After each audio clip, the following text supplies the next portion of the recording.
प्रणाम एसपी साहेब।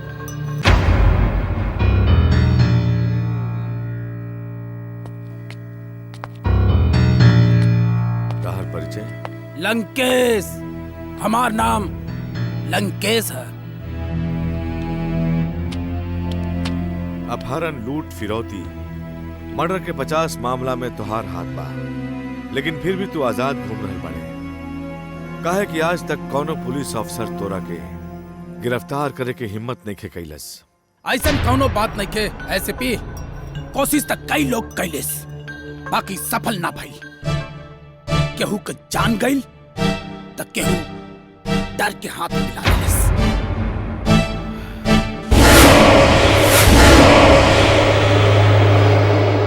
तोरा हिम्मत के दाद देवे के पड़ी लंकेश। तोरा ही जौन दारू के धंधा, ड्रग्स के धंधा और मटका के धंधा चल रहा बा, ओकरा बारे में का सोचले बड़े? एमे सोचे के कौन बात बा साहब, जैसे चल रहा बा चल दी। रउआ के जौन चाहता मिल जाए। लागता तू हमरा के समझे में भूल कर रहल बड़े लंकेश। हमार डिक्शनरी में भूल नाम का सब नहीं खे एसपी विराज साहब। हमरा लगे राउर के पूरी कुंडली बा। रउआ जहां जानी रउरा के नाम का सिक्का चलेला और वहां हर इलाका के क्राइम बंद हो जाला। बाकी यहाँ ऐसा कुछ न होई, न धंधा बंद होई न क्राइम।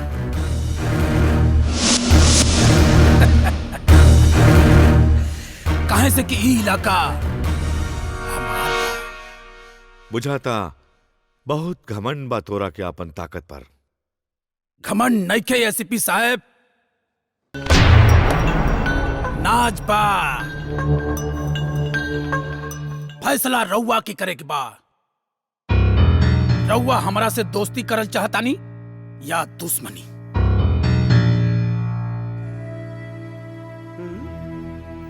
सलाम।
कान खोल के सुन, हम तोरा के 24 घंटा के मोहलत देता नहीं। 24 घंटा के अंदर आपन गैर कानूनी धंधा बंद कर दे, ना तो हम तोरा के तोरा इलाका में नंगा करके जुलूस निकाले।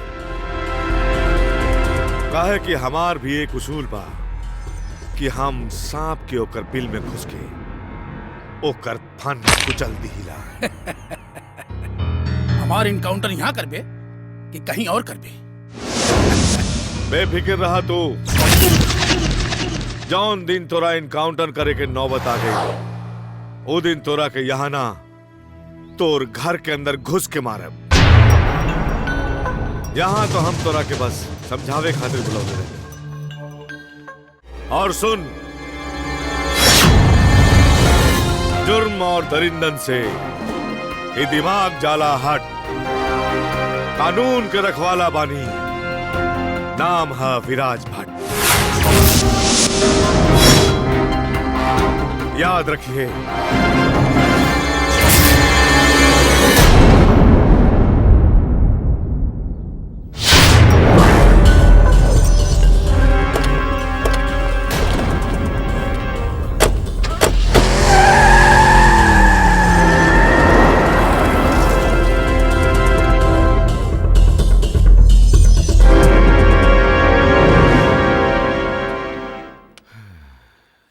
साहब सुनली है कि चौराहा पे बिजली रानी के नौटंकी आइल बा। कहाँ तो चल के आज रात वहरे बिता लिहल जाए।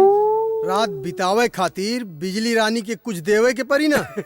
का साहब मजाक करत है, बिजली रानी के देवे के ना लेवे के पड़ी। चढ़ले जवनिया में रोग पकड़ाई, हाय पांडे जिसे मंगनी दवैया, दवैया नहीं दिले हरी।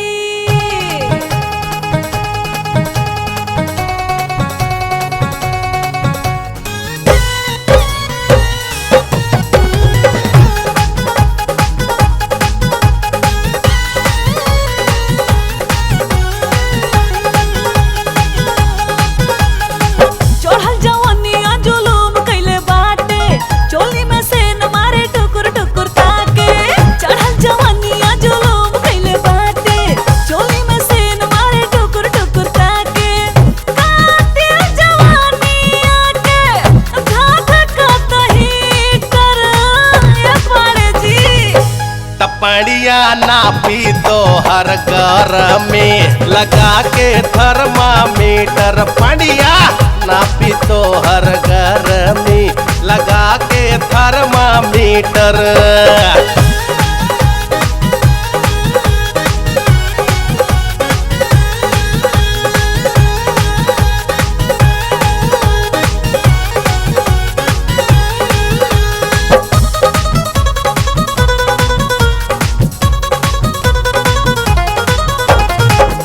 अंग अंग सारा कचनार भइल बाटे, रसगुल्ला से भी रसदार भइल बाटे।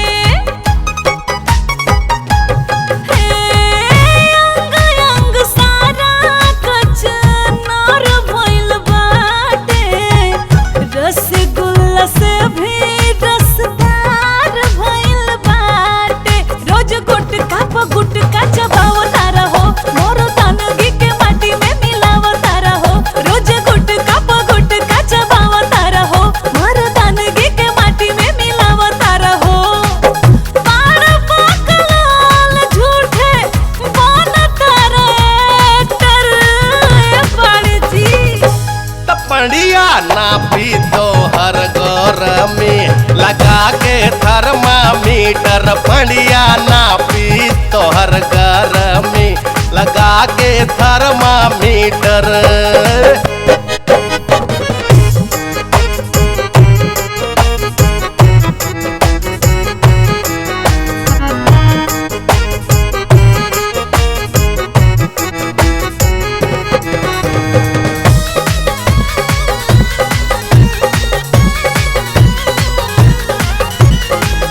धैले बानी धीरज एही से बूझेलू गंवार हो। एक मिनट में झर जाई गर्मी तोहार हो। अरे धैले बानी धीरज एही से बूझेलू गंवार हो। एक मिनट में झर जाई गर्मी तोहार हो। अब धीर नहीं धरना त जर जाइब हो, बारूद नियन भक दिल हार जाइब हो।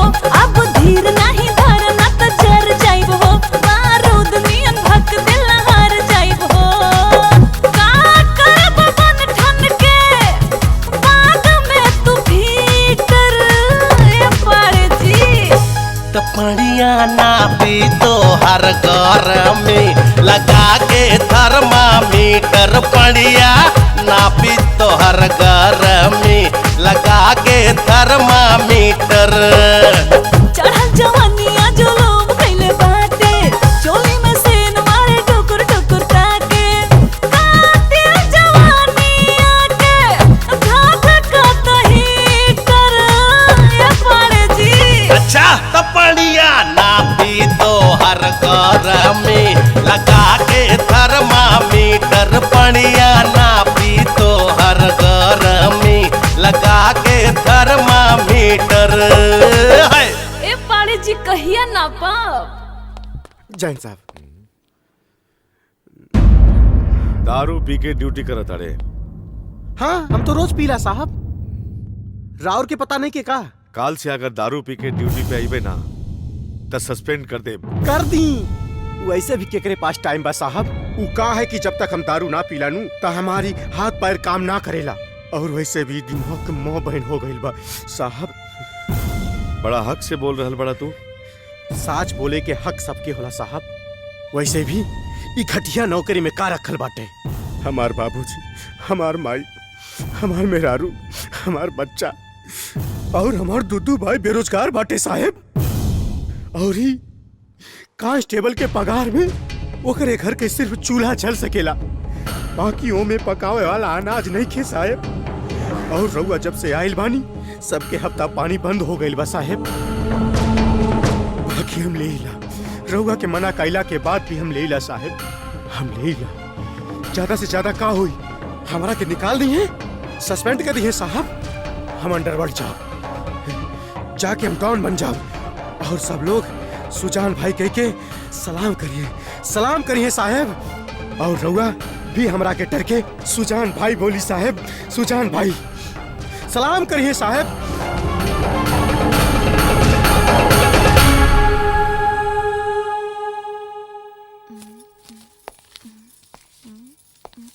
ई का? ई में तो 1000 रुपया कम बा। उ कहा कि हमार डिपार्टमेंट में एगो हवलदार बा सुजान, और ओकर बहुत बड़ परिवार बा और कमाई इहे से रउआ 1000 रुपया ओकरा की मदद कर देहनी। इहे नु। हाँ। आज तक हमरा के ई समझ में ना आवनी कि रउआ सगरे डिपार्टमेंट की प्रॉब्लम खुदे काहे सॉल्व करे लागे नी। अगर केहू के तनख्वाह कम बा त ओकरा खातिर सरकार बाटे नु। बाकी रउआ त भइले बानी। हईली त ई पैसा भी बाकी के हवलदार में बांट दीही। संजना गुस्सा बाद में करी है। थक गेल बानी तनी, एक कप चाय पिला देना प्लीज।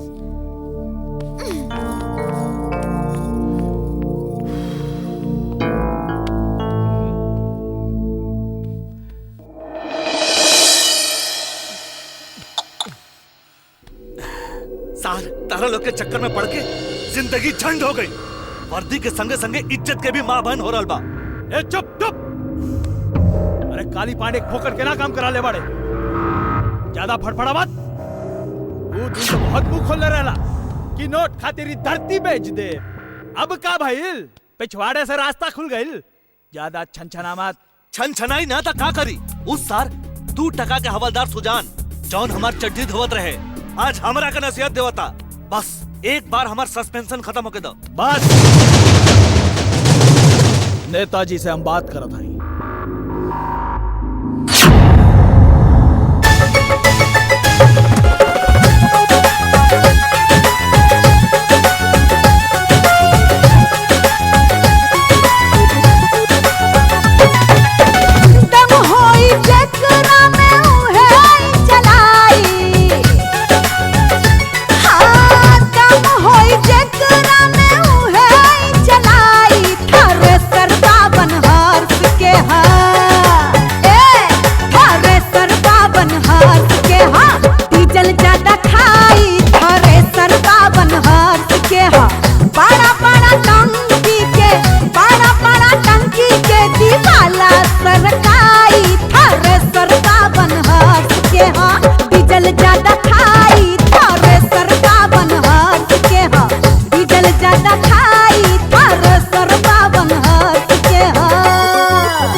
सागरों से बहुत बेजोड़ होई स्टार्ट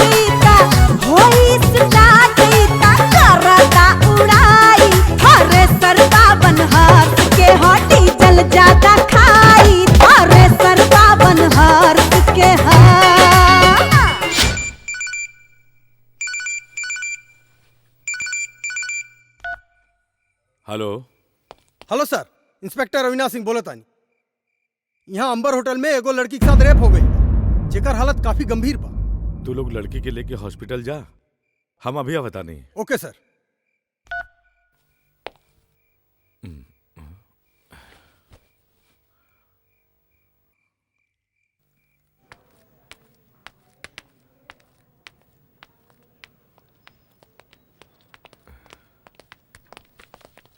जय हिंद सर। कहाँ है?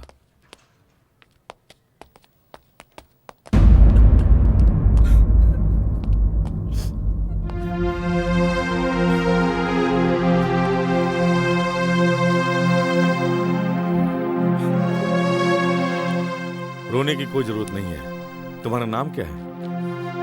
पूजा। पूजा, सबसे पहले तो हम तुमसे ये पूछना चाहेंगे, तुम इस केस को रजिस्टर करना चाहती हो या नहीं? क्योंकि अक्सर ऐसे केस में जब कोर्ट में पेशी होती है तब लोग अपना बयान बदल दिया करते हैं। सर, मैं एक गरीब परिवार की लड़की हूँ। मेरी इज्जत के अलावा मेरा कुछ नहीं है। मैं उन दोनों को सजा जरूर दिलवाना चाहती हूँ।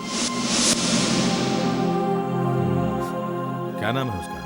बंटी और उसका दोस्त रंजीत।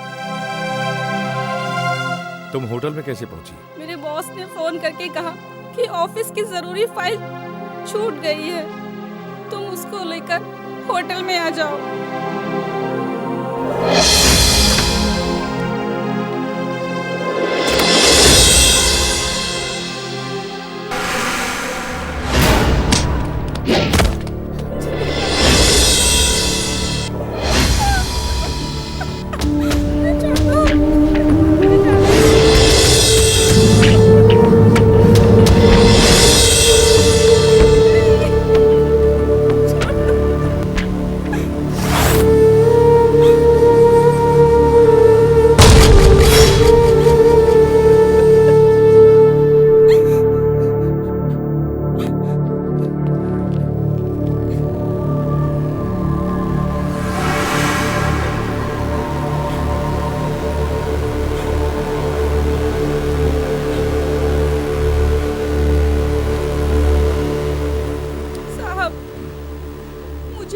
मिलेगा ना, क्योंकि रंजीत होम मिनिस्टर का बेटा है। जरूर मिलेगा।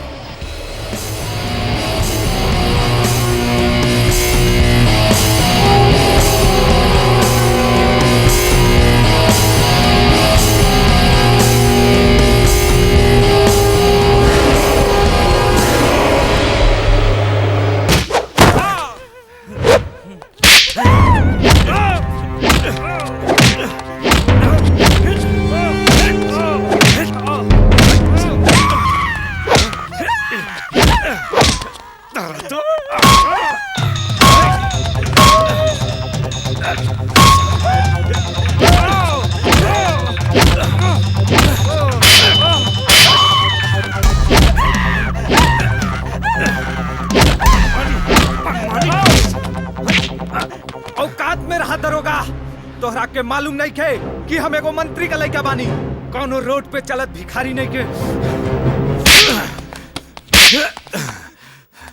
मंत्री के लइका बाड़े, अब देख कि तोरा और तोरा बाप की गर्मी हम कैसे उतारता नहीं।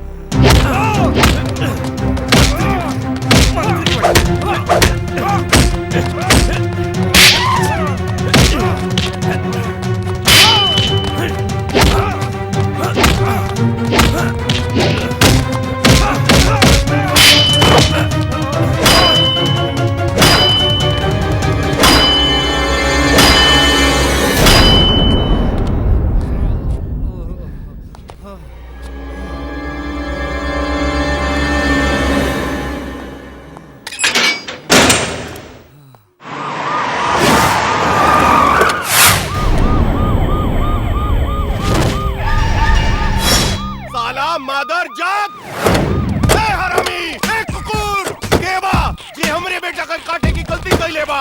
ए साला पुलिस वाला, ए साला 2 टका के पुलिस वाला, बाहर निकल साला हरामी।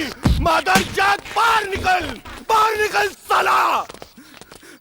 पापा ये सीपी बड़ा हरामी बा पापा, हमरा के कुत्ता जैसन पिटने से पापा, हमरा के युवा से बाहर निकाली पापा।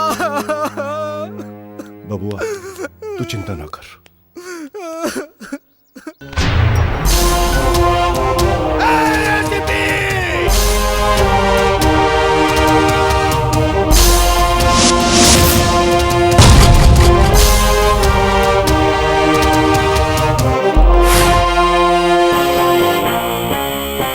बहुत गर्मी बात और अंदर जौन हमार बेटा के कानून मंत्री के बेटा के अंदर कर देले बाड़े। राउर बेटा बलात्कार कैले बा। अरे चुप, बलात्कार कैले बा। चल छोड़ दे हमरा बेटा के। चार्जशीट बन चुकल बा, जमानत करवावे के पड़ी।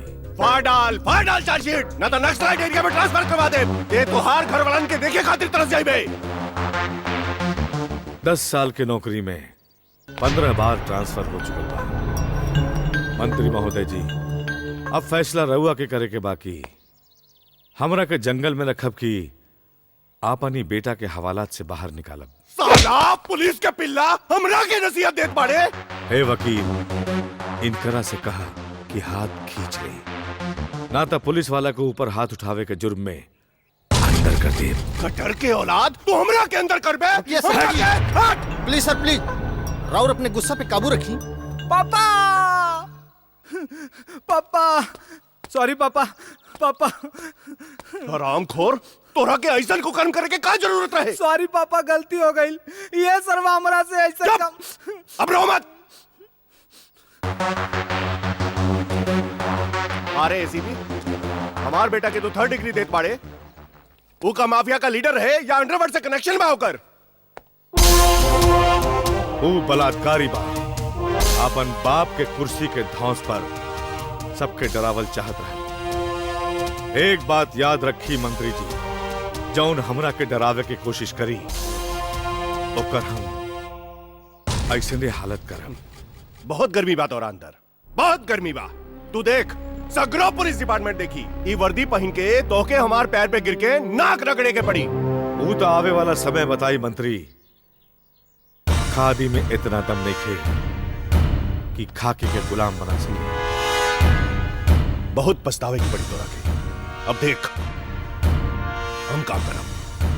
अब देख जौन करे के बा पहले अपन बेटा खातिर करी। ठीक बा ऑफिसर।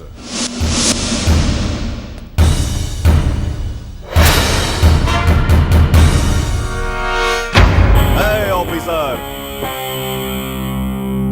प्रशासन हमार मुट्ठी में बा। जनता के हम रखीला ख्याल। नाम बा दयाल प्रताप सिंह। याद रखिया। हे मंत्री, जुर्म और दरिंदन से ये दिमाग जाला हट। कानून के रखवाला बानी, नाम है विराज भट्ट। हट। चल हट।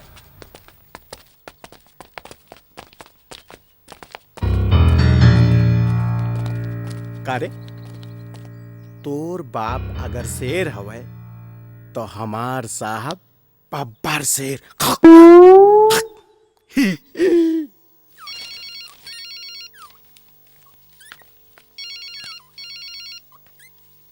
सर, संपत लाल के फोन। ला हमरा के दे। हम संपत लाल बोलतानी। भौंक साले भौंक, ते भी भौंकला। रउआ कैसन बात करतानी दयाल जी? रउआ कानून मंत्री पानी। रउआ के व्यवहार तो शिष्ट और शालीन होखे के चाहिए। ए हरामी, अब हमरा के तोरा से तमीज सीखे के पड़ी। हम रउआ से बात करत नहीं के चाहत बानी। हम रउआ से बस इतने कहल चाहत बानी कि रउआ जवान अपने ताकत और सत्ता के दुरुपयोग करके अपने बलात्कारी बेटवा के बचावे के कोशिश कर रहल जात बानी, वो ठीक नहीं के बा। अरे तो का ठीक बा? ओकरा के हवालात में सड़े दी। सत्ता और सरकार दोनों हमार लगे बा। तू देख संपत लाल, काली हम अपन बेटा के छुड़वा ले। दयाल जी, ज्यादा से ज्यादा रहुआ अपने बेटवा के जमानत करवा ले बा। एकरा से ओकरा का होई? ओसे ओकर बात धुल जाई। हम एसीपी विराज भट्ट के बहुत अच्छी तरह से जाना तानी। पूरा और बेटवा के सजा दिलवा के ही छोड़ी। ए संपतला,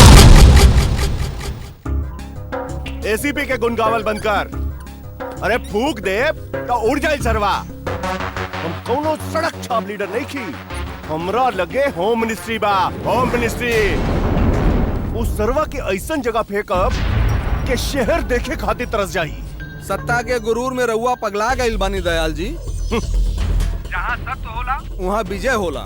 और एक बात, एसीपी विराज भट्ट के छानबीन के दौरान अगर रहुआ टांग अड़ावे के कोशिश कैली, ओके बचावे के बीच में हम बानी। अरे हट साला भड़वा, हट।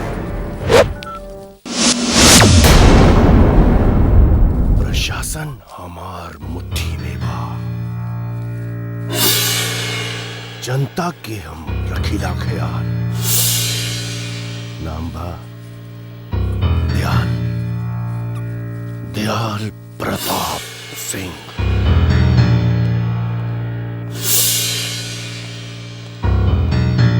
एसीपी साहब, ई बाटे रंजीत और बंटी के जमानत के कागजात।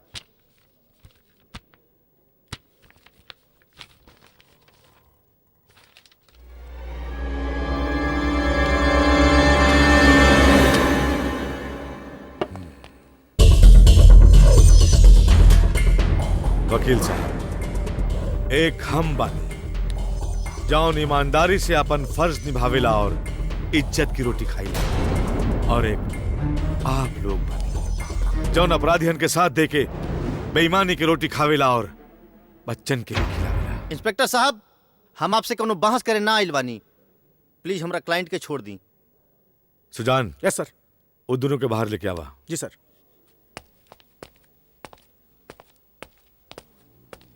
चलो रे, मौसिया आ गई ले। चल।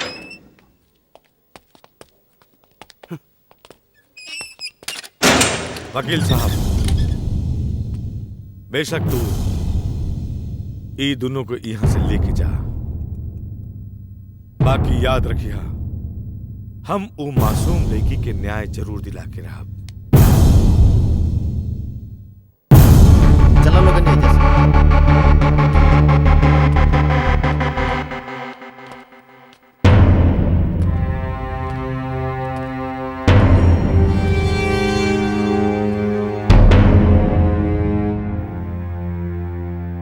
वो इंस्पेक्टर भी बड़ी टेढ़ी खीर बा और लड़की भी माने के तैयार नहीं ए वकील, वो लड़की की दलाली छोड़, हमरा के ही बता अब का करे के बा। लड़की जैसे ही कोर्ट में गवाही करी, केस रजिस्टर्ड हो जाई। मरवा डाल साली के। हाँ पापा, मरवा दियो ओकरा के। तू अपन मुंह बंद रख हरामी, मुंह बंद रख। दोरा चलते हमरा के ई सब दिन देखे के पड़ रहल बा। दोरा चलते ई संभव नहीं है सर। अस्पताल में पूरा पुलिस प्रोटेक्शन लगल बा। पैसा खिलाओ, पिलाओ, नहलाओ, सगरे अस्पताल खरीद लो। बाकी कुछ भी कर वकील, वो लड़की के मरवा डाल वो लड़की। ठीक बा सर, हम कुछ करत बानी। सॉरी पापा, गलती हो गई। सॉरी पापा। अरे हमसे कह देती, हम लड़कियों की लाइन लगा देती। सच में पापा?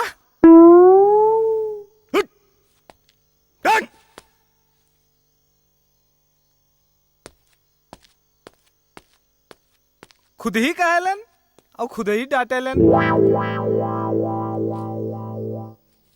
वो लड़की हमार पेशेंट बिया, ओका मार के हम अपन पैसा के बदनाम ना करल चाहता नहीं। एकरा पहले के पुलिस बुलाई, रवा दफा हो जाए रवा।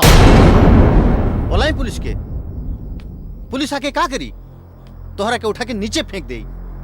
सुसाइड के केस बना के आत्महत्या के खबर पूरे अखबार में छाप के सारे मामला के रफा दफा कर दी।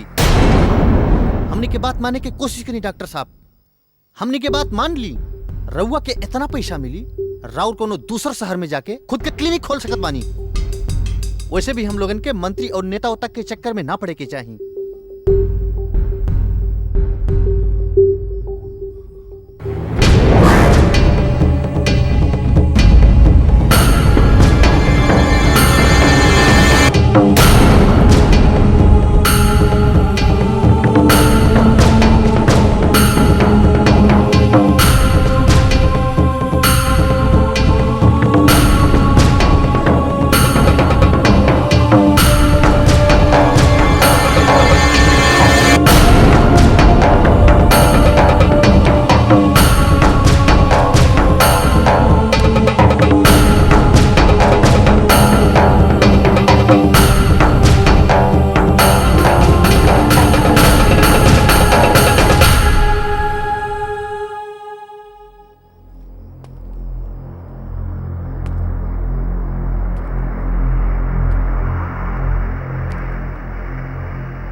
साहब कोनो गुना नहीं के बाद साहब इनका छोड़ दी।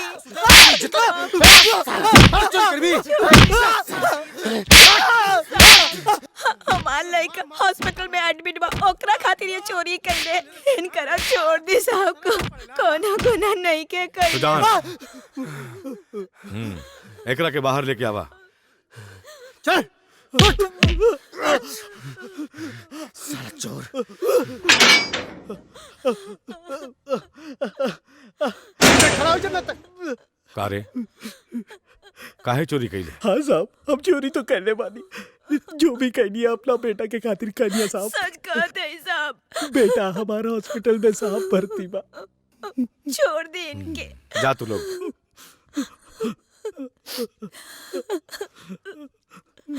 एक मिनट।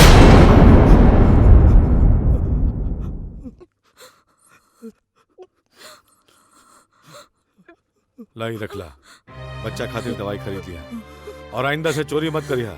ठीक है साहब। के कहा था पुलिस हैवान होता, तू तो हमार खातिर भगवान है। तो आरुम करम कब्बो ना भूलम। ठीक बा जा।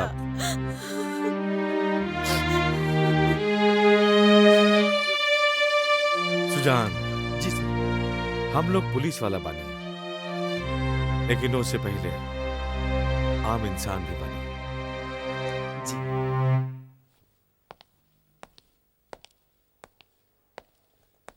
नया फ्लेवर। वाह साहब, जय हिंद। सुजान। जी सर।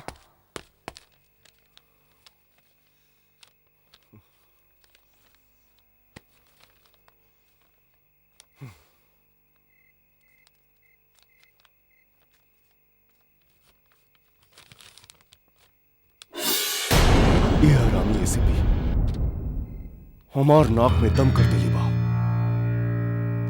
ई सरवा के चलते आज हमार कुर्सी खतरे में आ गई बा। एकरा के चलते आज हमार कुर्सी खतरे में आ गई बा। पापा क्या पापा? पापा चुप साला पापा। तोरा चलते चारों तरफ हमरा नाम के तू हो रहल बा। तोरा चलते। पापा हमार बात तो सुनी, काहे न एसीपी के बहन और ओकरा बीबी के उठवा लिहल जाए।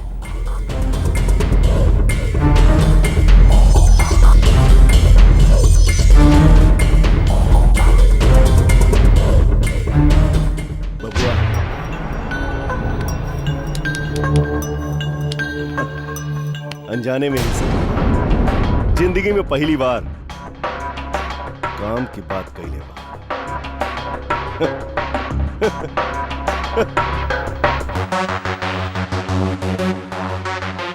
कालिया। जी सरकार।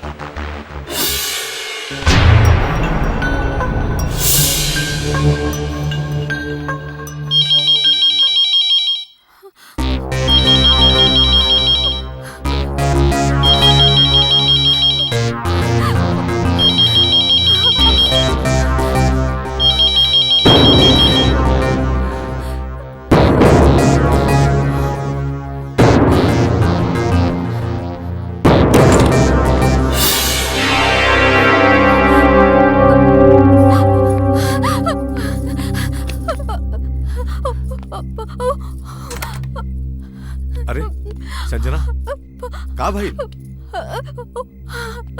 अरे कहबो कुछ की का भइल? रउआ ऐसन कौन काम के छानबीन कर रहल बानी? लेकिन भइल का?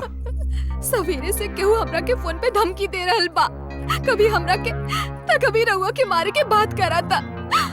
देखी जी, हम ही नहीं के जानल चाहत कि केस का बा। हम बस इतना चाहतानी कि रउआ ई केस से अपन हाथ खींच ली। काहे खींच ले हम अपन हाथ? उ गुंडन के डर से, उ लोगन के गीदड़ धमकी से। देखा संजना, तोहरा के अच्छे से मालूम बा ना हम केहू से डर के जी सकेनी और ना केहू से दब के।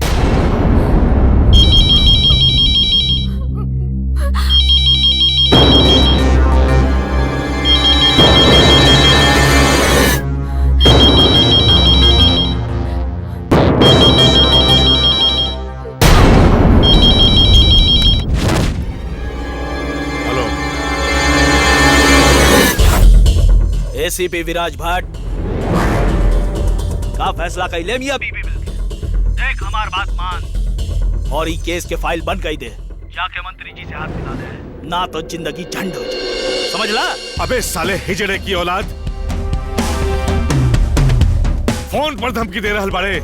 साले अपन बाप मंत्री से जाके कह दे जौन दिन भेजा सटक गईल पिछवाड़े में डंडा डाल के चौराहा पर गाड़ दे।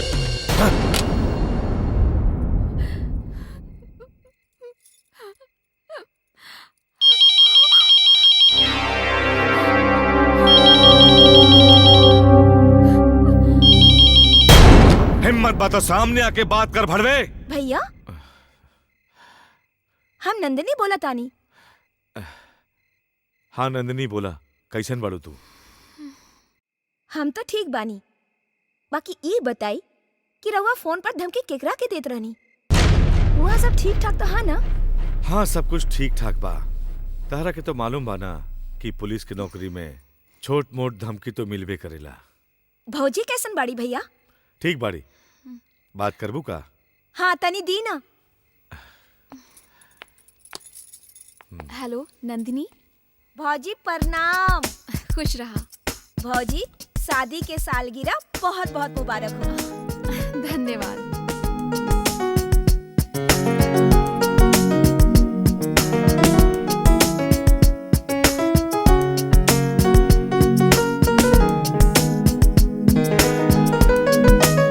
अब हमके नींद आवत है भौजी, अब हम फोन रखी?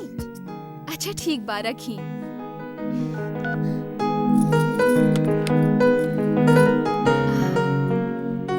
रउआ से एगो और बात करे के बा। शादी की सालगिरह मुबारक हो। का? आज हमार मैरिज एनिवर्सरी बा। मुबारक हो।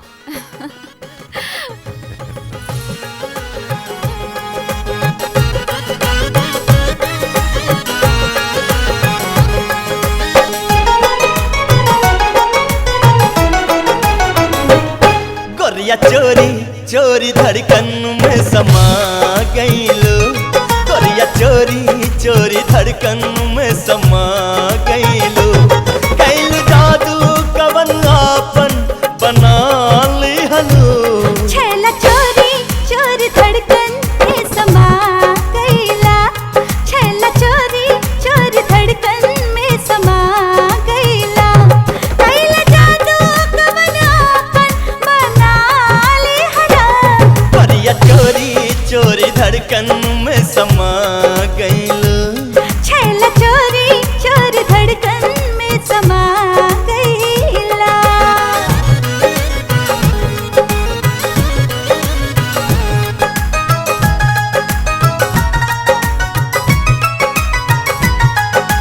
धरती अंबर के रिश्ता दिल से दिल के लागल हो। जब से तोहके दिखनी सजना मन बेबस पागल हो। दिल के देवता हमके देवी तू बना ले हना। गोरिया चोरी चोरी धड़कन में समा गईलो। छेला चोरी चोरी धड़कन में समा गईला।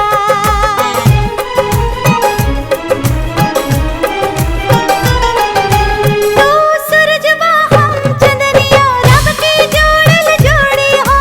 हम बदरिया तू मुरनिया दहिया बायंगूरी हो।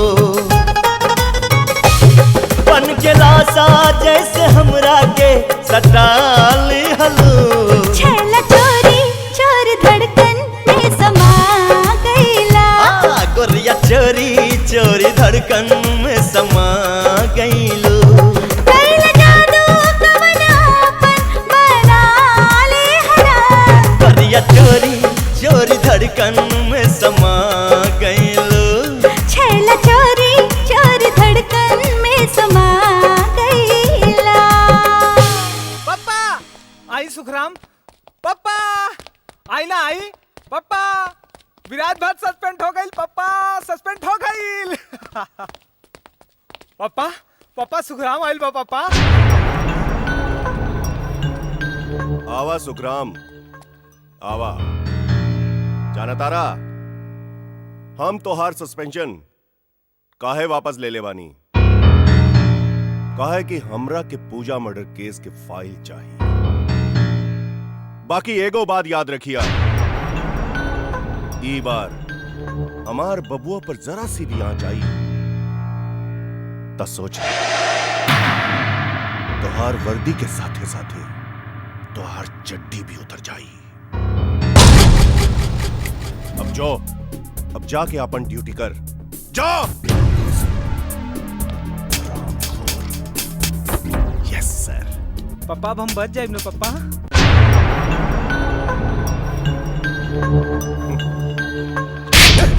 पप्पा हट, साला सुअर के औलाद पप्पा मादर जात।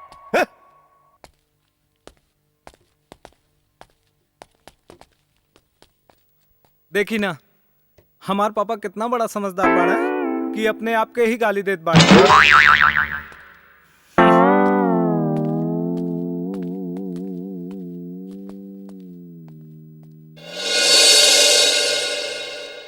मंत्री, हमरा के सस्पेंड करा के तू सोच रहल बाड़े कि अपन बेटा के बचा लेबे, बाकी हम पूजा के रेपिस्ट के सजा दिला के रहा।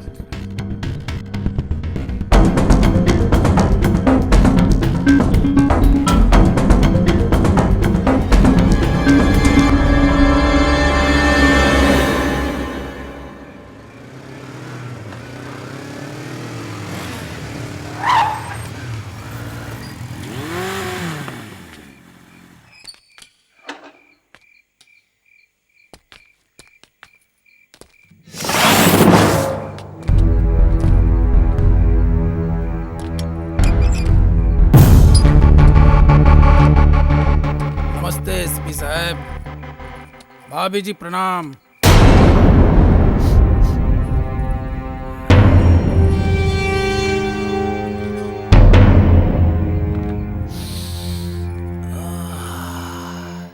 का खुशबू है, बहुत बढ़िया। आलू का सब्जी तो हमरा के बहुत बढ़िया लागेला।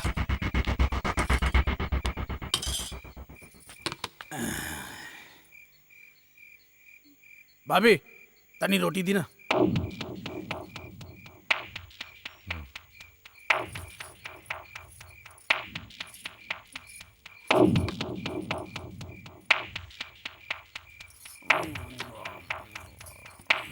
ओहो बहुत बढ़िया। हम सुनने की राउट ट्रांसफर हो गए बा एजा से। सही सुनने वाले एसपी साहब, अब अहियों देर नइखे भाई। हम रउआ संगे दोस्ती करायल बानी। भाभी जी समझाई नहीं इनकरा के। आज गांधी जी के जमाना नइखे जौन उनकर सिद्धांत रहे, बुरा मत बोलो, बुरा मत सुनो, बुरा मत कहो। अरे आज ओकर अर्थ बदल गई बा। अरे जब नेता लोग खादी पहन के ये देश के लूट रहल बाड़न त हमनी के आम जनता बानी जा।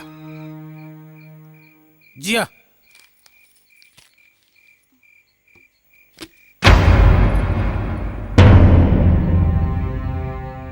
नेताजी का सगुन है, रख ली। हमरा के पता है राउर खर्चा ज्यादा है। भाभी जी खाना बहुत टेस्टी रहे, बहुत बढ़िया। नमस्ते, प्रणाम भाभी जी।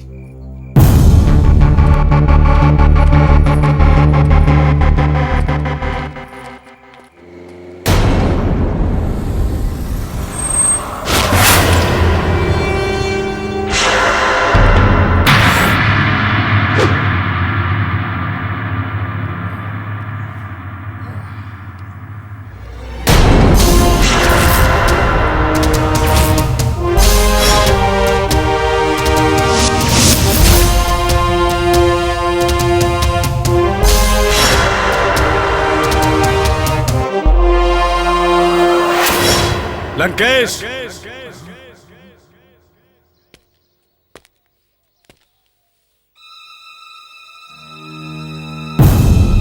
आवा एसीपी आवा। बहुत अच्छा कैला जौन हमारा से हाथ मिलावे खातिर तू खुद चलैला।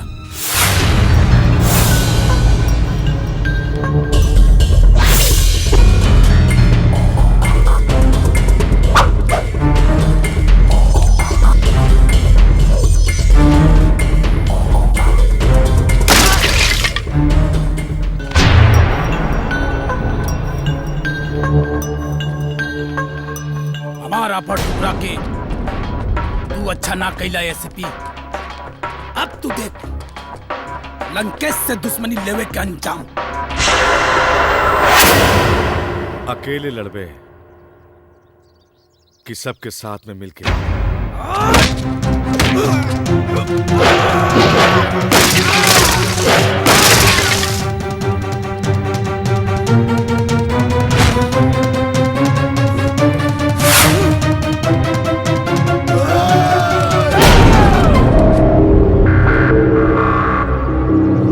एकरा और हमरा बीच में कोई ना आई।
बार कोनो मर्द से पाला पड़ल है एसपी।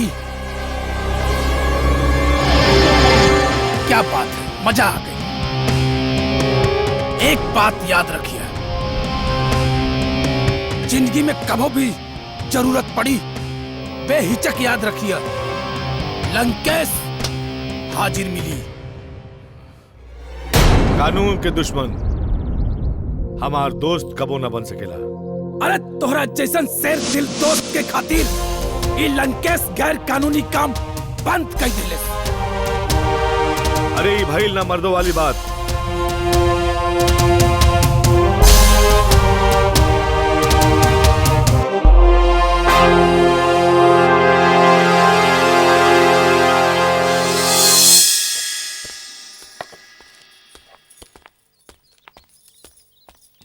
जय सर। अरे सुजान, बतावा का हाल बा? बस सब ठीक बा साहब, एको जरूरी काम से आयल बानी।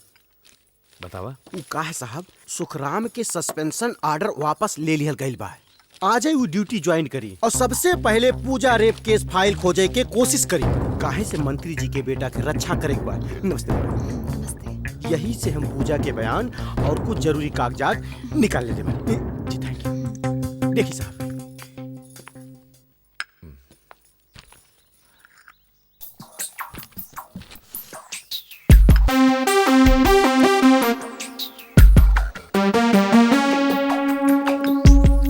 लाई साहब, ई फाइल हमरा के दे दी। काहे से रउआ के पास रखब ठीक नहीं थे। उ काहे साहब, सुखराम बड़ा नीच और घटिया किस्म के इंसान बा। थाना में अगर फाइल ना मिली तो उ रउआ के घर पे सर्च वारंट लेके आ जाई। और फिर साहब, वेरी गुड, बहुत दूर के सोचेला तू। उ का है साहब, दारू जरूर पीला लेकिन थोड़ा बहुत कानून हमहू जानीला। साहब लाई हमरा के दे दी, हमें का संभाल के रखब साहब, विश्वास करी। हमरा तोरा पर पूरा विश्वास बा। अच्छा साहब, चला तानी, ड्यूटी जाए बा। नमस्ते साहब। नमस्ते मैडम। ठीक बा।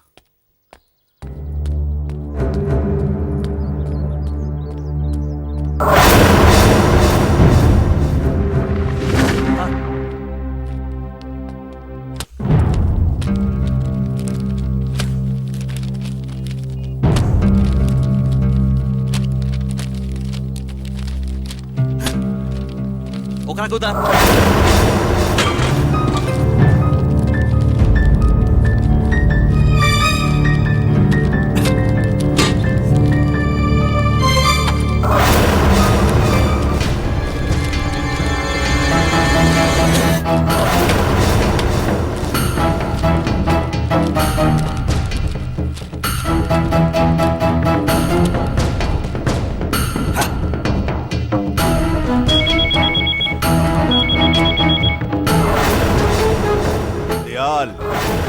दयाल प्रताप सिंह।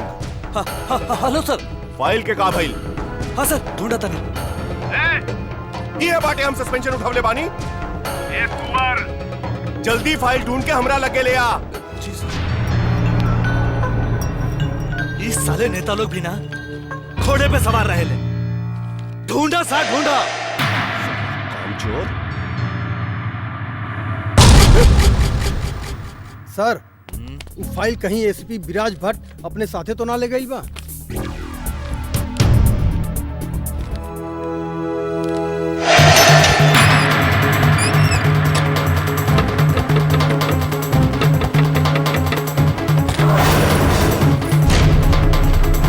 रउआ लोग यहाँ कैसे? हर के तलाशी लेवे के बा। तलाशी? काहे के तलाशी? पूजा रेप केस के फाइल गायब बा। ई रहल घर के तलाशी की सर्च। ई तू लोग का कहतानी? का तू लोगन भूल गईलन कि जौने एसीपी विराज भट्ट के आगे पीछे घूमत रहला आज ओनी के घर की तलाशी लेवे आइल बानी? संजना,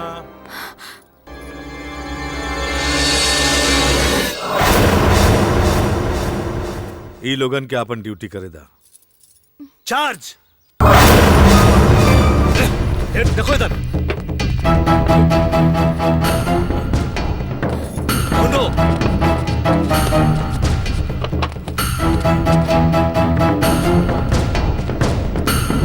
घर के कोना कोना चेक करा। देखो चारों तरफ। इधर देखा, अलमारी में देखा, खोलो करके। अब इधर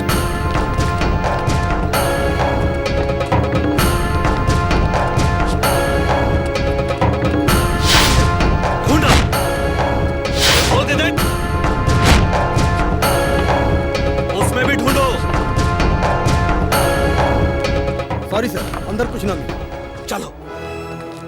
ए, चल रहे, चलो। जी सर।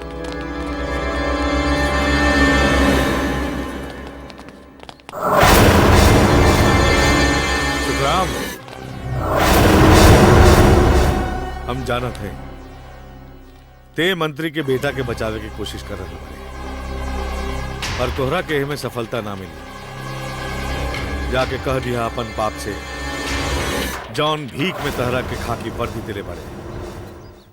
चाहे जितना जोर लगा ले, पूजा के रेपिस्ट के हम सजा दिला के रहे।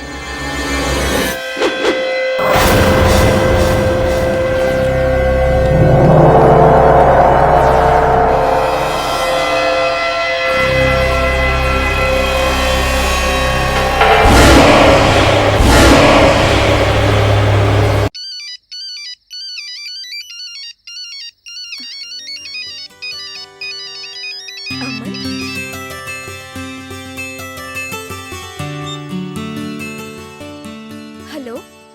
दिल के टुकड़े टुकड़े करके मुस्कुरा के चल दिए। जाते जाते ये तो बता जा, हम जिएंगे किसके लिए? ए नंदिनी, हम तोहरा प्यार में एकदम मुरझा गेल बानी।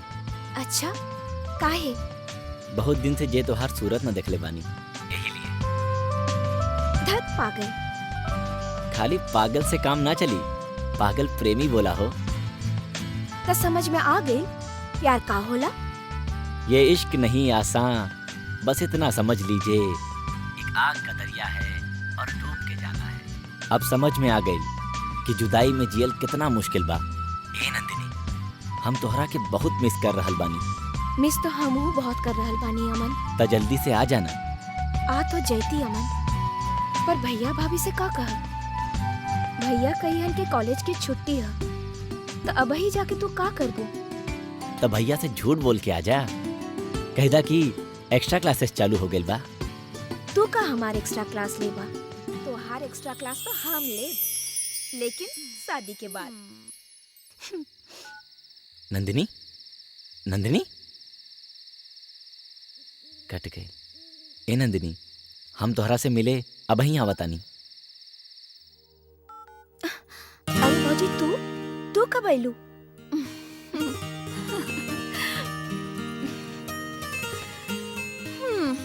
जब तू फोन पर बतियावत रहलू। का एकर मतलब रउआ सब सुन लेली? हाँ। का नाम बा ओकर? अमन नाम बा। हमनी दोनों साथे कॉलेज में पढ़ीली। ओ, तई प्यार मोहब्बत कब से चल रहल बा? ढेर दिन हो गई। त आगे का इरादा बा? ब्याह करवा दी? धत भौजी। अरे इहमें लजाए के कौन बात बा? ब्याह त एक दिन हर लड़का लड़की के करे के पड़ेला, चाहे वो अरेंज मैरिज होके चाहे लव मैरिज। अच्छा भौजी एगो बात पूछी? पूछा। रउआ भी भैया साथे लव मैरिज कइले बानी। हम इहे जानल चाहत बानी कि बिया खातिर रउआ प्रपोज कइले रहनी या भैया? तो हार भैया ता मुँह चोर रहलन। हाँ? पता बा नंदिनी, हमरा के आई लव यू बोले में वो 4 साल निकाल देले रहलन। अगर उनका के चक्कर में रहती नु तभी तकले हमनी के ब्याह भी नहीं के भइल रहत। उता हम ही उनकरा के पीछे हाथ धो के पड़े रहलन।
अच्छा तो भैया के तू ऐसे ही पटौले रहलू?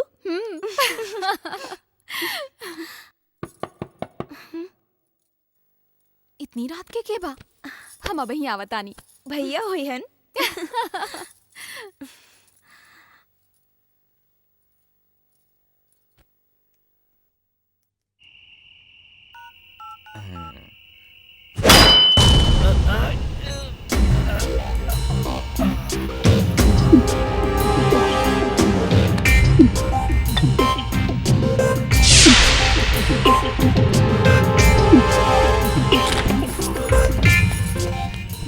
कौन?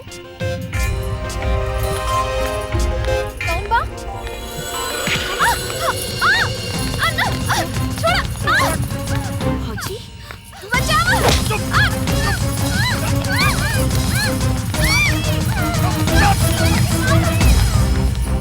फौजी! फौजी! फौजी! फौजी! फौजी! फौजी!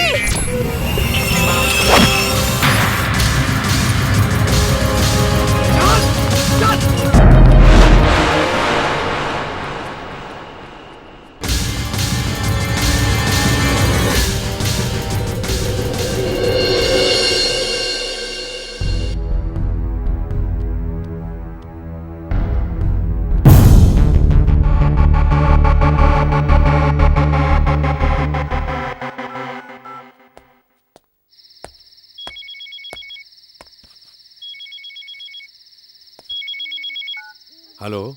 जय हिंद सर, अविनाश सिंह बोला तानी। हाँ बोला। रउआ के बहन और बीबी के मंत्री किडनैप के लिए। कहा? लेकिन ये सब तू काहे बता रहा है बड़ा? हमने ईमानदार नहीं खे। एगो पुलिस वाले के परिवार के ऊपर आँच आवे, दूसरा पुलिस वाला कभो भी बर्दाश्त ना कर सके।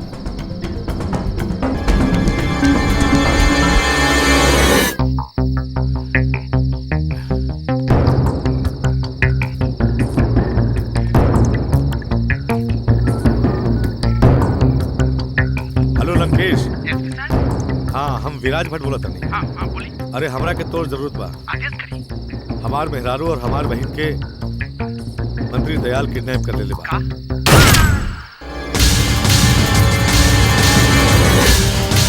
Hello hello Lankesh. हेलो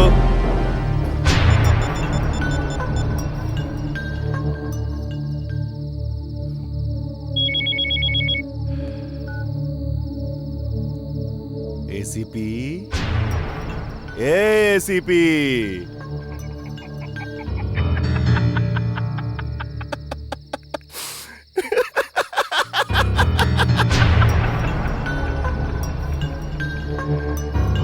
कि तू अपन बहन और बीवी के छुड़ावे के काम देले रहला, अब ई दुनिया में नइखे।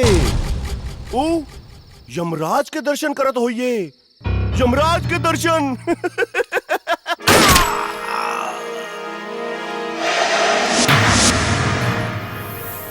साला हरामी।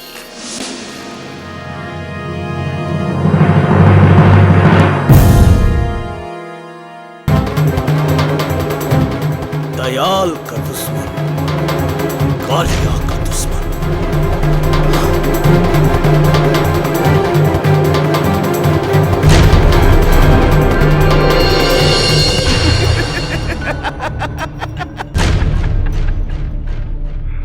अगर तू अपन बहन और बीवी के सलामती चाहत बाड़ा, तब पूजा रेप केस के फाइल लेके हमनी के राइस मिल पर आ जा। और हां, होशियारी करे की कोशिश ना करी। हां ना।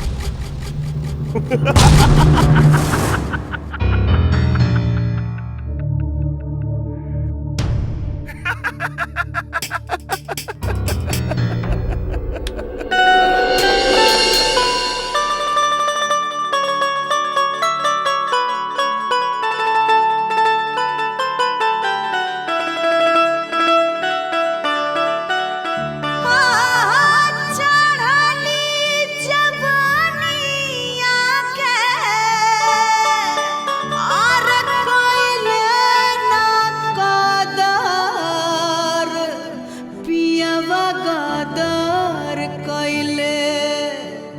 देहिया पे डाली के रे चादर पियवा गादर कैले देहिया पे डाली के रे चादर पियवा गादर कैले चढ़नी जवानिया के कैले न कदर पियवा गादर कैले देहिया पे डाली के रे चादर पियवा गादर कैले देहिया पे डाली के रे चादर पियवा गादर कैले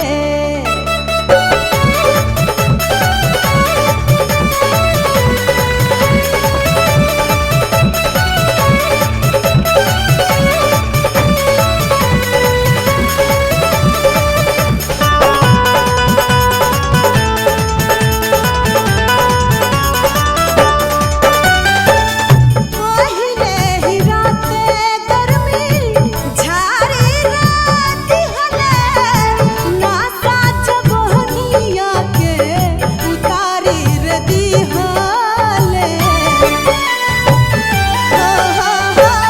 पहिले ही राते गर्मी झारी राती हले नासा जवनिया के उतारी रे दिहले उतारी रे दिहले अब हिले उठत बाटे देहिया में लहर पियवा गादर कैले हो पियवा गादर कैले देहिया पे डाली के रे चादर पियवा गादर कैले देहिया पे डाली के रे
ईमानदार, सत्यवान, कर्तव्यनिष्ठ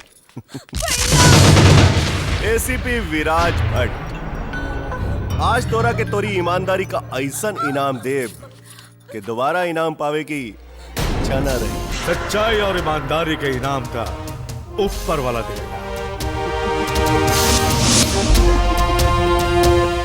लेकिन तोहरा नियन भड़वा और गुंडन के इनाम विराज देवेला विराज। सीपी जबान संभाल के बात करी है, ना तो तोरे बहन और तोहरा मेहरी के ऐ जगह रेप कर दे। रंजीत, एसीपी चल फाइल दे दा, नहीं तो सबनी के ठोक दे। चल फाइल दे दा। चल बता एसीपी, फाइल कहां बा? फाइल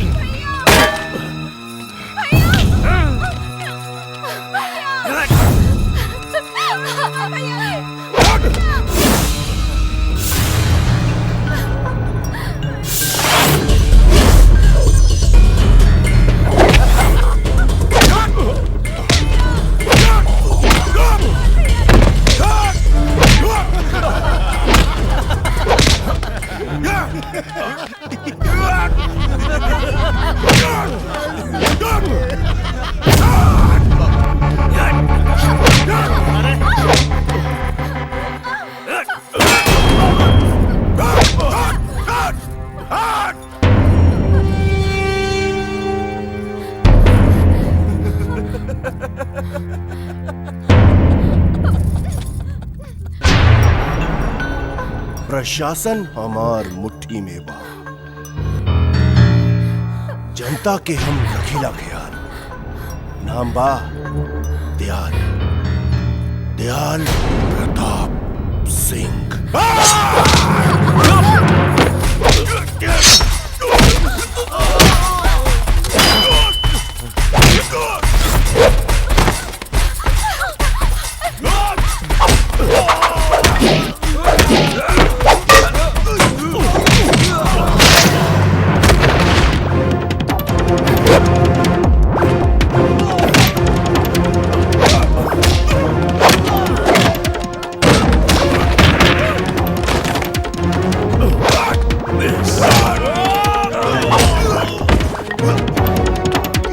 जुर्म और दरिंदन से ई दिमाग जाला हट।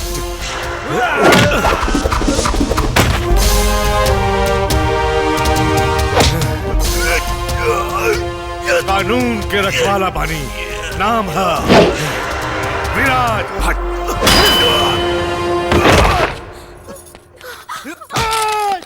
बेल्ट निकाला साहब, बेल्ट। तू ये वर्दी के लायक ना बटे साहब।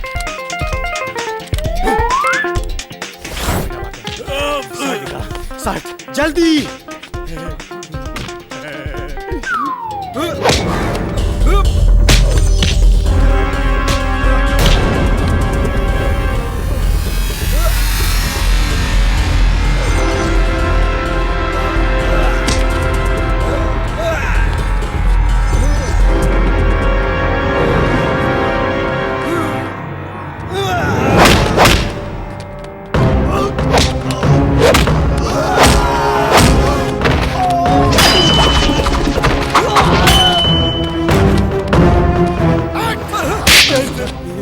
अच्छा लगे तनी मरद कहे बड़े।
गिरफ्तार कर लाई लोगन के। चल उठ।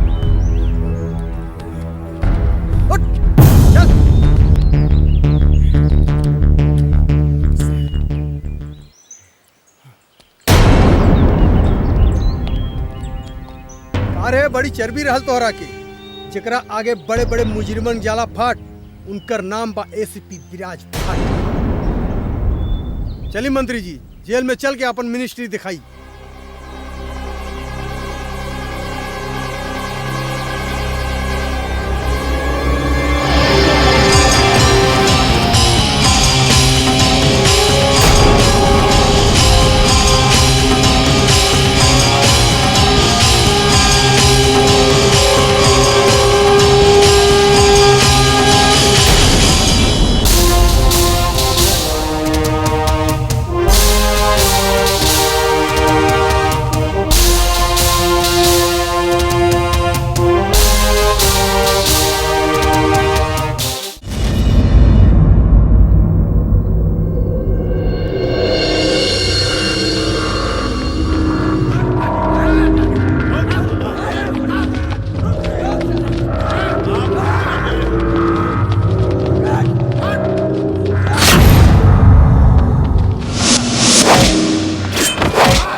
काली पांडे के खिलाफ बयान लिख मेरे। पत्रकार, आज तो और वक्त खत्म हो गई। आज हमार काल है काली, एक समय तोहार काल भी आई।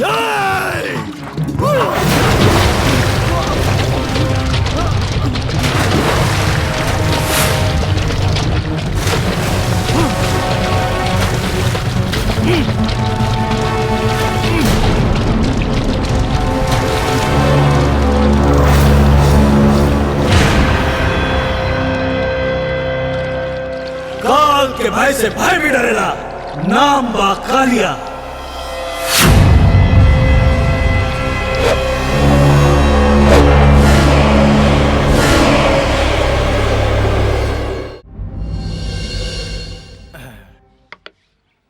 आ रही ले छपरा ही ले बलिया ही ले ला तोहर लचके जब कमरिया सर जी पूरा दुनिया ही लेला तोहर लचके जब कमरिया। जब से सिपाही से भैले हवलदार हो न दुनिया पे गोली मारे। सर जी हमार हो न दुनिया पे गोली मारे। तू लगावे लू जब लिपस्टिक घूमेलू आरा डिस्ट्रिक्ट जिला टाप लागेलू कमरिया कमरिया कमरिया करेला पलक लॉलीपॉप लागेलू कमरिया करेला पलक लॉलीपॉप।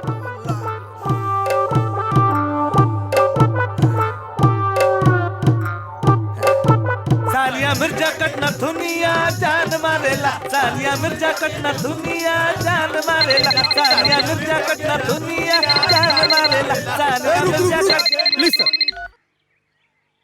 हेलो रामपुर थाना। सुमेरिया पुल पे एक हत्या हो गई बा। कब? कहाँ? सुमेरिया पुल पे। सुमेरिया पुल? हाँ सर जी सुमेरिया पुल पे हत्या हो गई।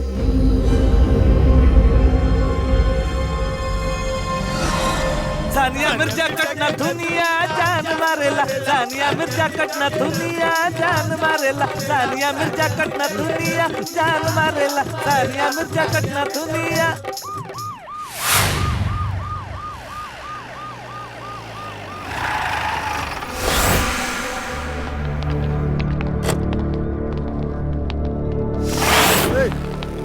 सब लोग हटा, लास्ट पास से पीछे हटा, चलो हटा।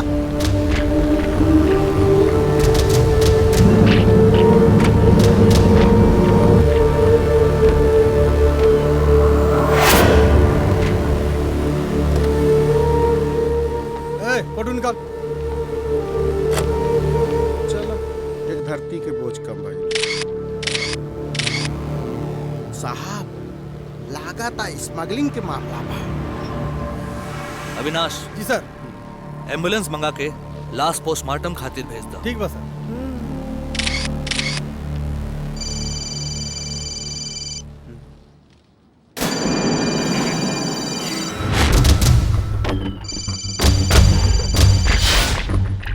हेलो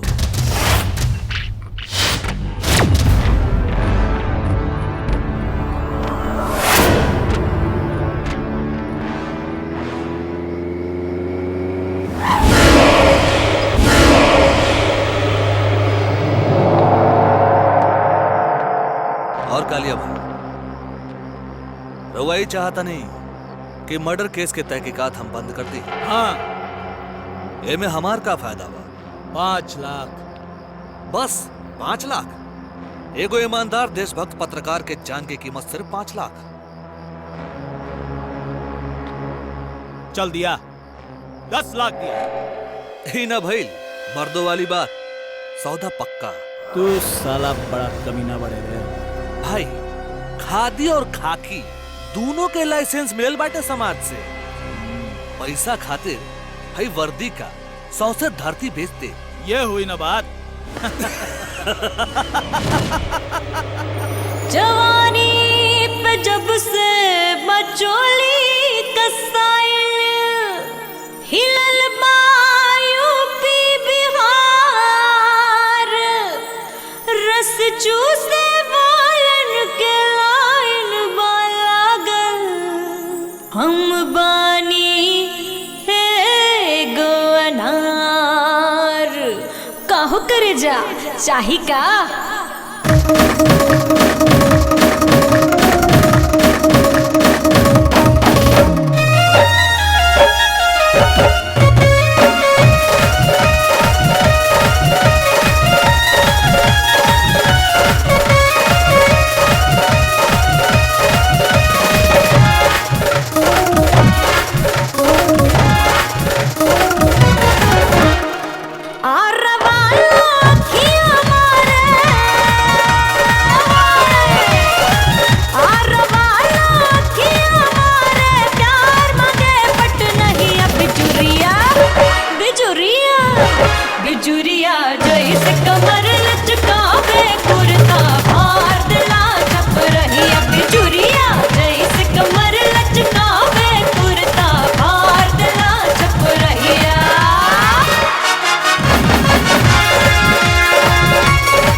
बिजुरिया जैसे कमर लचकावे कुर्ता फाड़ दिला छप रहिया बिजुरिया जैसे कमर लचकावे कुर्ता फाड़ दिला छप रहिया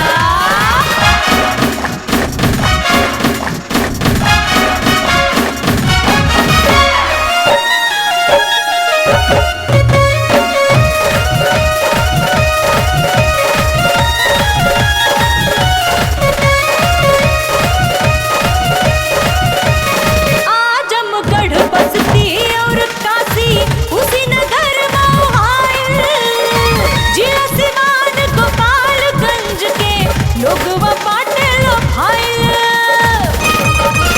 अरे आजमगढ़ बस्ती और काशी उसी नगर मोहाइल जिला सिवान गोपालगंज के लोग बाटे लो भाईल कैसे बचाई चढ़ल जवानी रे भैया रे कहीं से बचाई चढ़ल जवानी लोगवा धरे लपहिया बिजुरिया बिजुरिया बिजुरिया जैसे कमर लचकावे कुर्ता फाड़ दिला छप रहिया बिजुरिया जैसे कमर लचकावे कुर्ता फाड़ दिला छप रहिया आरवाला किया मारे प्यार मांगे पट नहीं बिजुरिया बिजुरिया बिजुरिया जैसे कमर लचकावे कुर्ता फाड़ दिला छप रहिया बिजुरिया जैसे कमर लचकावे कुर्ता फाड़ दिला छप रहिया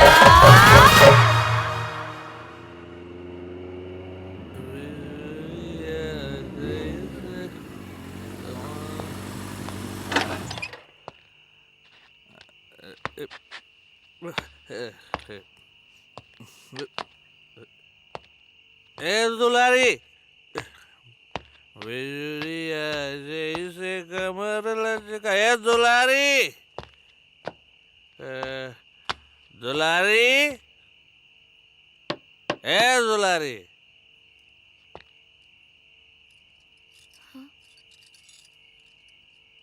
ए दुलारी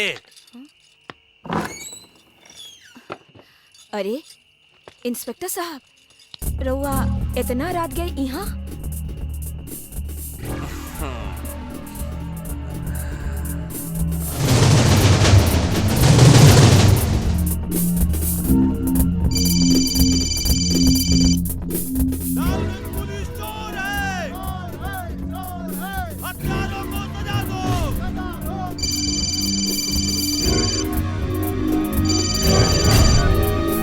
हेलो सर, हम अविनाश सिंह बोलत बानी। यहाँ थाने के बाहर हंगामा मचल बा। रउआ जितनी जल्दी हो सकी उतनी जल्दी यहाँ आई। ठीक बा हम आवत नहीं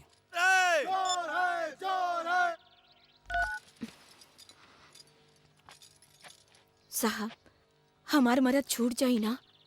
हाँ हाँ छोड़ दे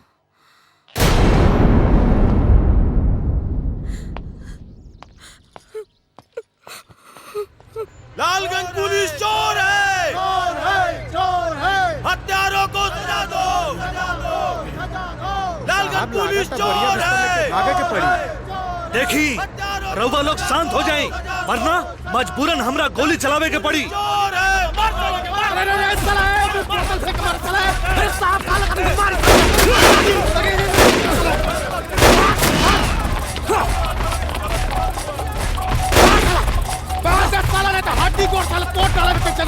हमारा नाम सुजान सिंह है। मामला हत्या का है। मीडिया हमें कहीं की नहीं छोड़ने वाली। दिन दहाड़े सरेआम एक पत्रकार की हत्या कर दी जाती है। 24 घंटे गुजरने के बाद हत्या का कोई सुराग नहीं मिलता। पुलिस डिपार्टमेंट बैठे बैठे क्या कर रही है? यह कैसी छानबीन है? आई एम सॉरी सर, संबंधित थानेदार को सस्पेंड कर दिया गया है। थानेदार को सस्पेंड कर देने से समस्या का कोई समाधान नहीं होता। जरूरी है हत्यारे को पकड़ना। सर इसके लिए हमारे डिपार्टमेंट ने एसीपी विराज भट्ट को बुलावा भेजा है। भाग रे, पुलिस की रेड पड़ल बा। पुलिस की रेड पड़ल बा। हो जा पुलिस चल।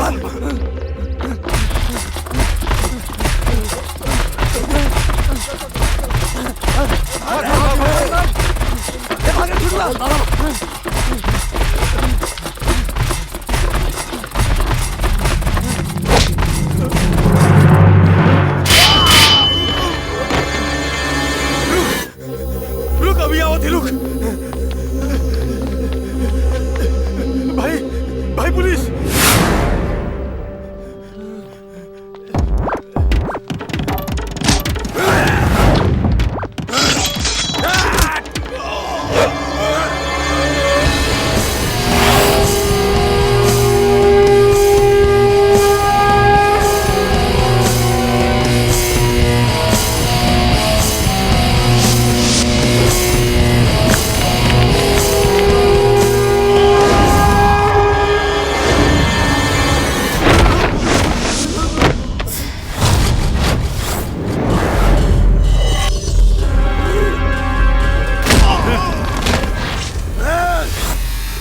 जुर्म और दरिंदन से ई दिमाग जाला हट, कानून के रखवाला बानी, नाम है विराज।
एकदम चकाचक एकदम चमके लागे। बढ़िया से ठीक ठाक हो। साहब के टेबल तुहार प्रमोशन पक्का। साहब से कहिया सुजान सिंह करवले बाड़न। ओहो ओहो बहुत बढ़िया लगे रहो। हाँ हाय भाई तनी हाँ हिसाब से बहुत बढ़िया हो। जय हिंद साहब। जय हिंद। का बात बहो ना 26 जनवरी ना 15 अगस्त ना होली ना दिवाली फिर कौना खुशी में साफ सफाई कर रहा बड़ा तू। सब पता चल जाए साहब। उ का है ना अब तो हफ्ता लेवल बंद और भाभी जी के जो महंगा महंगा सामान खरीद लाके देत रहे ना सब बंद। ना तो हफ्ता कबो बंद भइल बा और ना तो कबो होई। सब हो जाई साहब। उ का है ना काल ही से हमनी के बाप आ रहा बा। बाप? हाँ डाल रहे चले डाल चले और सुन सबसे हफ्ता वसूल चल जाओ।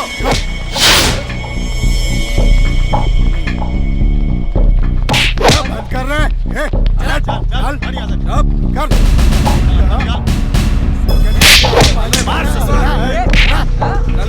चल पैसा चल पैसे निकाल पैसा चल जल्दी कर निकाल साहब मत मारो। हाँ, हफ्ता निकाल। नहीं साहब बहुत चढ़ गए बाका। सर जी हमारे पास पैसा नहीं है। नहीं है साहब जी छोड़। तो का अपन बीबी के पेट में लपेटा हफ्ता देवे से मना करा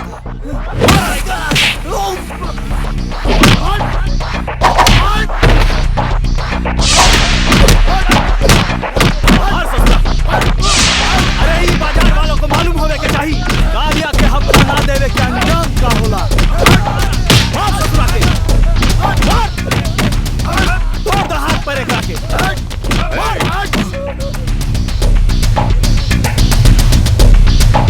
तू लोग एकरा के काहे मार रहल वाला था?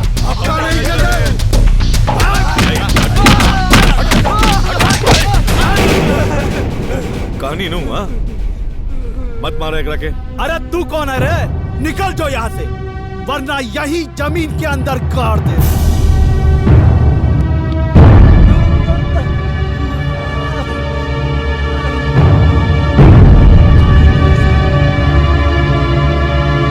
सब लोग कान खोल के सुन ला। आज के बाद कोनो दुकानदार के हफ्ता देवे के जरूरत नहीं है।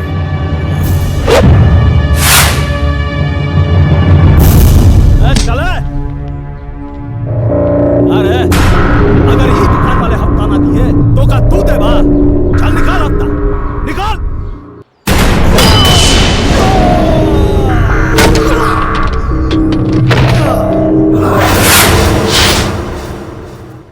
मार ससुरा के।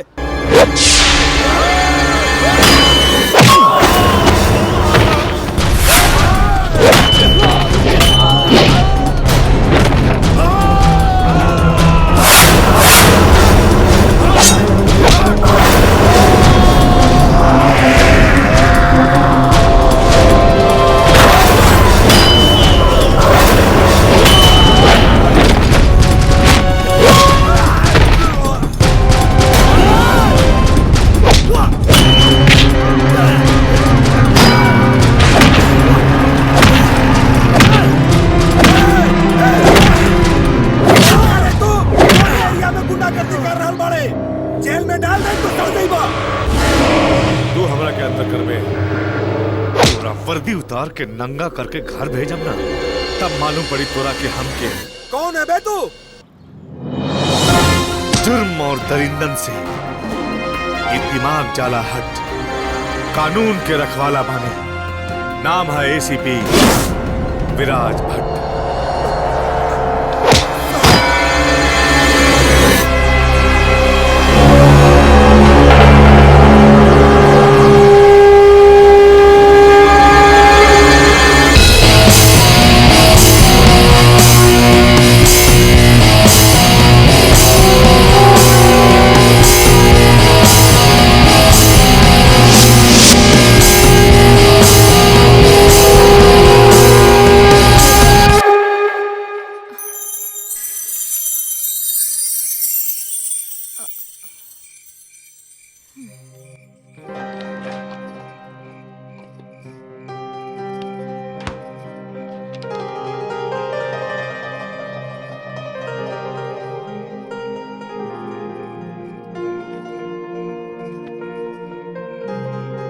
ईका रउआ फिर से फाइल लेके बैठ गईल बानी।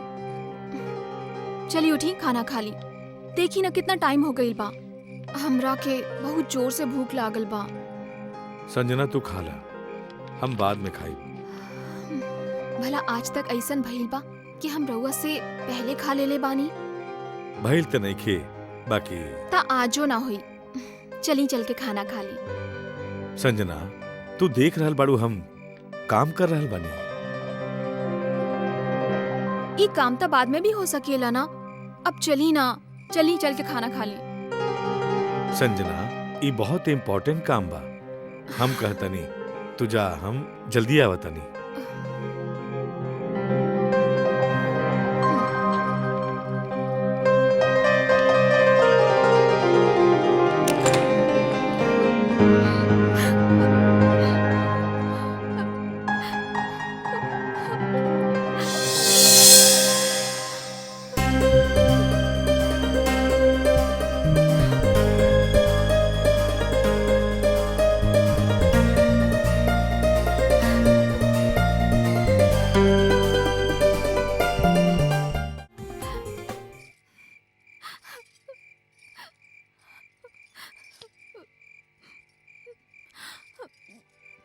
अरे संजना ई का फिर वही रोल धोल शुरू। चला खाना खा लिया जाए। हमरा के भूख नहीं के, रउआ जाई यहाँ से। अरे बाप रे, इतना गुस्सा? अब मान भी जा। अरे हमरा के बहुत भूख लागल बा। भूख लागल बानू त निकाल के खा ली। अबले कबो ऐसन भइल बा का? देखी हमार ब्याह राउर संगे भइल रहे, ना कि राउर वर्दी संगे। जब देखा हमरा के डांटत रहेलन। घर में हमरा के अपन पति चाहिए, पुलिस ऑफिसर नहीं। सॉरी मैडम, अब हमरा के माफ भी कर दी। कहानी नु हमरा के भूख नहीं के। अच्छा तो एक काम करत तनी, हम दोनों जने व्रत रख ले तनी, काहे कि तू हमार अर्धांगिनी हुआ। अरे हमार प्यार हुआ। बस बस बस बहुत हो गई। बात बनावे तक केहू रउआ से सीखी। बात बना के रउआ हमेशा हमरा के फुसला ले बेनी, लेकिन इतने से राहुल जिम्मेदारी खत्म ना हो जाला। Sanjana, I love you.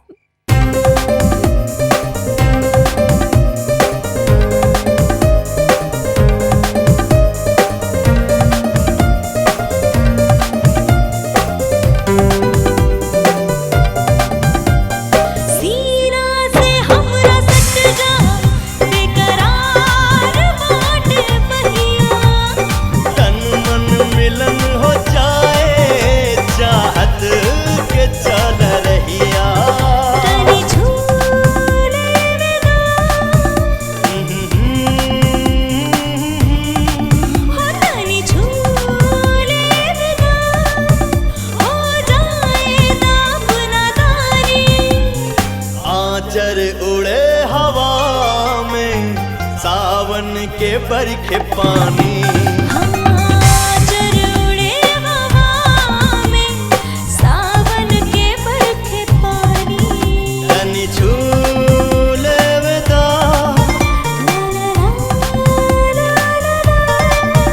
तनी झूले विदा ए चंचल शोक जवानी चरूड़े हवा में सावन के बरखे पानी आचर उड़े हवा में सावन के बरखे पानी।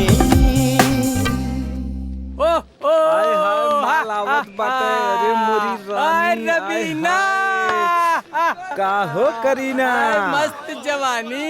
अरे मौगा ससुरा भगा रे, कहां भगा। से चल भाग ऐसे, चल भाग मौगा। चल भगा भाग साले भाग। ई कहां से आई सरवा भाग। आय तिलक बिहारी आवत बा। ए देख ऐश्वर्या, आए देख ऐश्वर्या। ओ हाय देख। अरे कहां जात बाड़ू हमार रानी? अरे साला आई माल देखा। अरे का हो हमार रानी, क्या खूब लड़ी, क्या खूब लड़ी। का हो करेजा, इतना इतरात काहे बाड़ू?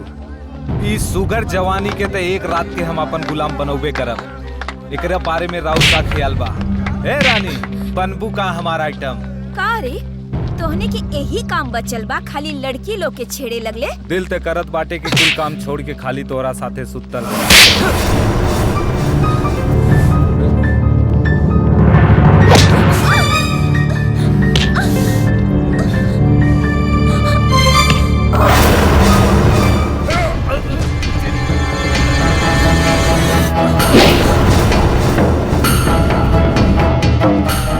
अभी तक तू होठ के लाली देख ले, अब हमरे हाथ के लाली देख। जले हुए शमशान जग कोयले, तू नहीं सुन।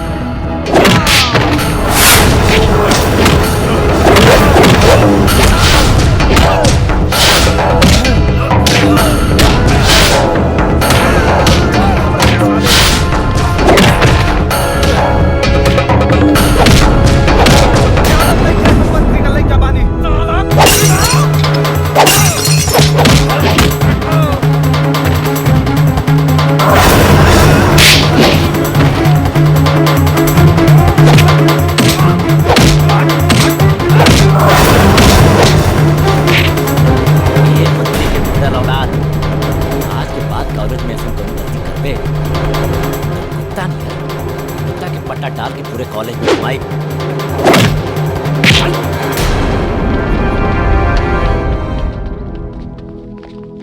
ए करेजा, कॉलेज में अगर ऐसा छोट छोट कपड़ा पहन के अबू ना तो केहू कभी मन डोल जाई।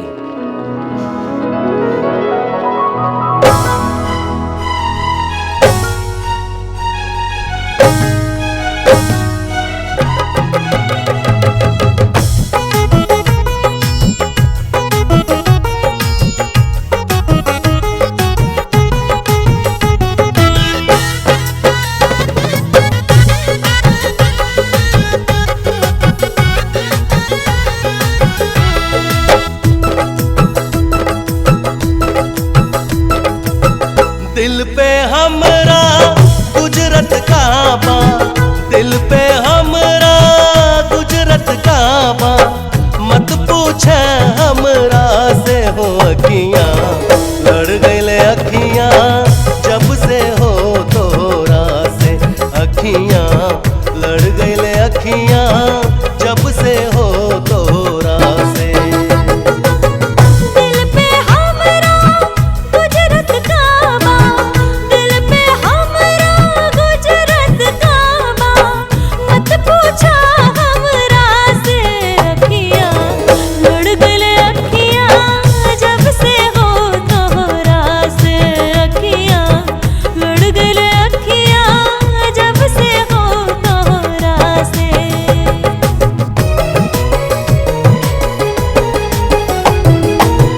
लागे ना दिल कतही गोरी, हर पल हम बेचैन रहीला, दिन रात तोहरे सपना देखी और ना हम कुछ देखीला। ओ लागे ना दिल कतही गोरी, हर पल हम बेचैन रहीला, दिन रात तोहरे सपना देखी और ना